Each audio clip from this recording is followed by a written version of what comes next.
God of War Ragnarok has been delayed to 2022. It is a cross-gen title on PlayStation 4 and PlayStation 5, like Horizon Forbidden West and Gran Turismo 7, and you can expect more PlayStation Studios games to come to PC. Let's dive into it.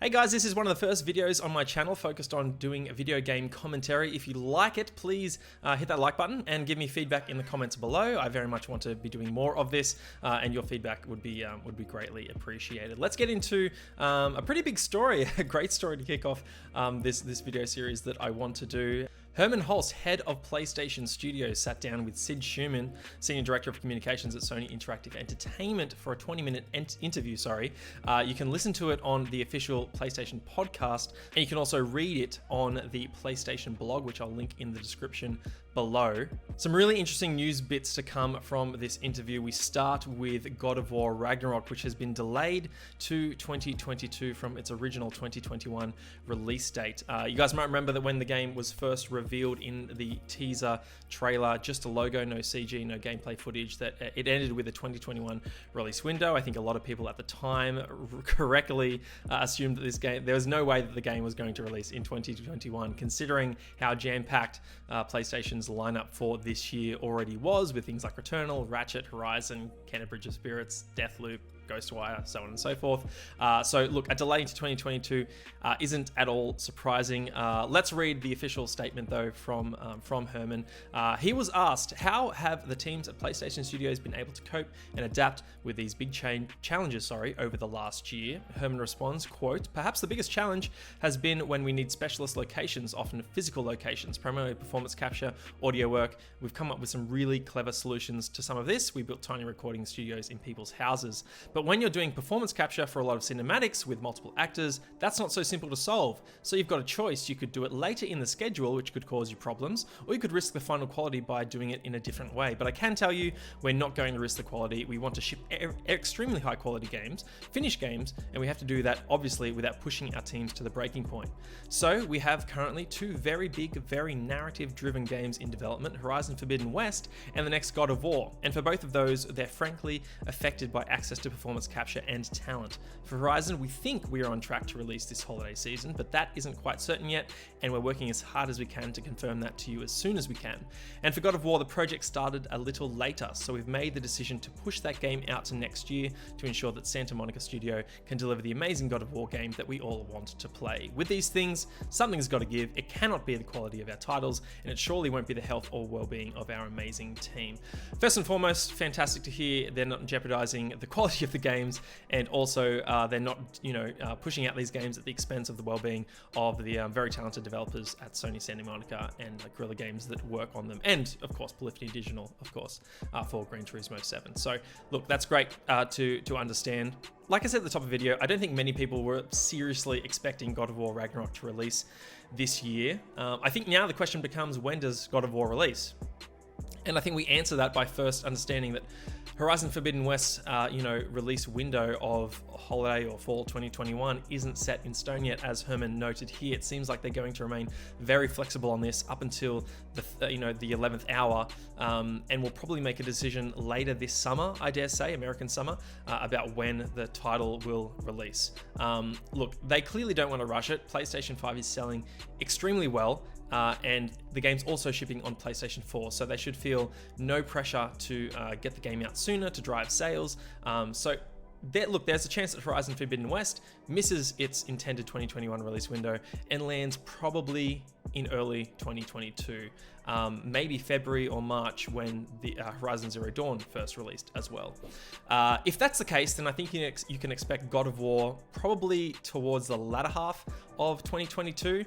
If Horizon Forbidden West hits its 2021 launch date this year, then I think it's likely you see God of War land in the March to May window.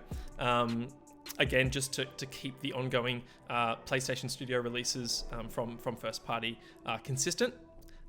So look, I think God of War's release date won't be decided until Horizon Forbidden West's release date is set in stone and that game releases proper. Moving on to cross-gen now, we also got the confirmation that God of War Ragnarok and Gran Turismo 7 will be cross-gen titles, not just releasing on PlayStation 5, but PlayStation 4. We'll go back to the PlayStation blog now, where Herman responded to a question asking, how does PS4 factor into PlayStation Studios' development vision? Is it still a focus internally for future game development? Herman responds, quote, "It very much is. You can't build a community of over 110 million PS4 owners and then just walk away from it, right? I think that'd be bad news for fans of PS4 and frankly not very good business. Where it makes sense to develop a title for both PS4 and PS5 for Horizon Forbidden West and the next God of War, GT7, we'll continue looking at that. And if PS4 owners want to play that game, then they can. If they want to go on and play the PS5 version, that game will be there for them. That being said, it is also very important to have showpieces for PS5, hence the development of Returnal and Ratchet that are exclusive to PS5. So look, I think the first response to that most fans would have to this news is this flies in the face again of Jim Ryan's quote that apparently PlayStation, in quotes, "we believe in generations," right? That was a quote made shortly after Matt Booty from Xbox Game Studios confirmed that for the first couple of years of the Xbox Series X and S lifecycle, that first-party games would continue to be cross-gen. So things like Halo Infinite, future releases of Forza, and whatever's coming in 2022 will likely be released on Xbox One, PC, and Xbox Series X and S. So look, it's really disappointing that this news comes after that quote. Clearly, things have changed at PlayStation, and they want to release some of their biggest titles like Horizon Forbidden West, next God of War, GT7 on PlayStation 4 as well. I think for me, the most important thing to note here is the 115 million odd PlayStation 4 owners. Many millions of those customers bought their PS4 in 2018, 19, 20, and it is not very good. It doesn't make a lot of sense to completely abandon them like Herman said here. Now, you could argue that because this has never been the case in PlayStation's past, they've never made cross-gen titles for most of their PlayStation Studio first-party releases before, that this is unprecedented. That is certainly true. Having said that, the types of games that PlayStation Studios is making nowadays are incredibly expensive. Yes, there are more PS5 consoles out in the wild than there were PS4 consoles at the same time in each console's respective life cycles. Having said that, gaming is a whole lot bigger than it was 7 years ago. And to my earlier point, these titles by PlayStation Studios, particularly Horizon and God of War, cost a tremendous amount of money to make. And if we're talking about, sustaining the long-term health of PlayStation Studios and making, these titles more financially viable, then I think it makes sense to release them on PS4 and PS5. Based on what we've seen on Horizon Forbidden West, so far, it doesn't look to be taking advantage of the PS5 hardware in the same way like Ratchet and Clank, where it is specifically using PS5's SSD to facilitate gameplay design, like jumping through the different dimensions at blistering fast paces. Horizon Forbidden West doesn't seem to be doing something like that. It really seems to be an iteration and evolution of what we got in Horizon Zero Dawn, a really beautiful, expansive, highly detailed open world game that can still be achieved on PS4. And I think you could assume that God of War is probably going to do something similar, right? It'll be God of War 2018, ratchet up to 11, really looking beautiful, just like Horizon Forbidden West looks. Let's remember that that game looks absolutely stunning, and it is a cross-gen title. So games can release cross-gen and still look and play amazing. I think this makes sense for PlayStation Studios and them wanting to grow these brands to be as big as they possibly can be. You can see them expanding in different, transmedia projects with the likes of The Last of Us TV series, the Ratchet movies, that sort of thing. I think this makes complete business sense for them, and I think we see that reflected in their decision to expand the games to PC later on after their launch on console as well. So yeah, I think that, and look, it's not to say that we aren't getting those PS5 exclusives, right? Herman notes here, Returnal and Ratchet still exclusive to PS5, really taking advantage of the PS5 hardware in unique ways. So I think they're delivering on both parts. Look, it is a shame that we'll never know what Horizon Forbidden West and the next God of War will look like as PlayStation 5 exclusives. Having said that, from 2023 and onwards, you're going to get those PS5 exclusives that look absolutely amazing, and we're going to have at least 5 or 6 years of those brilliant looking exclusives to really taking advantage of PS5 hardware. So look, a tiny bit disappointing, but I think overall this makes complete business sense. Let's move on now to just a quick quote from on PC ports, just to sort of tie that into what I was just speaking to. Herman was asked, how does PC fit into the world view of PlayStation Studios moving forward? Herman responds, quote, we're still early on in our planning for PC, and Horizon Zero Dawn has been very successful. I think it shows there's an appetite from gamers outside the PlayStation ecosystem to experience the amazing portfolios of games that PlayStation fans have enjoyed for years. But I want to emphasize that PlayStation will remain the best place to play our PlayStation Studios titles at launch. But do we value PC gamers? But we do value PC gamers and will continue to look at the right time to launch each game. Ben's studio just released the PC version of Days Gone on May 18, so that's about 2 years after the PS4 release. And I hope that a new set of fans can and will enjoy that title, and that's the goal. We want to reach new gamers who haven't yet experienced the great stories, characters, and worlds that we've built.